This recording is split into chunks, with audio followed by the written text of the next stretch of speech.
Bob Huber, vintage Lambo. Okay, gonna drop this down again.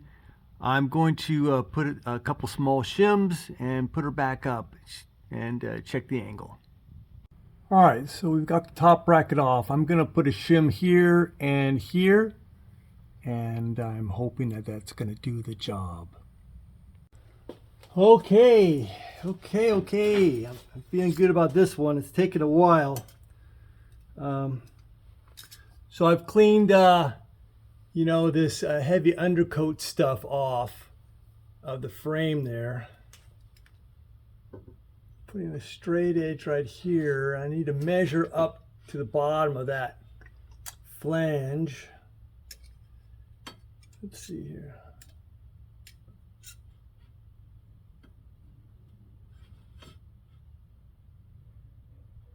Okay.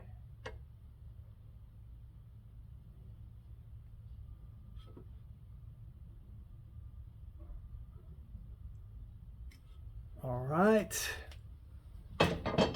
And of course, also, I'm adjusting for the thickness of the straight edge. Ooh, okay. We're there. Whew. Man. Okay. All right. Talk to you soon. Please like and subscribe. I'll see you on the next one.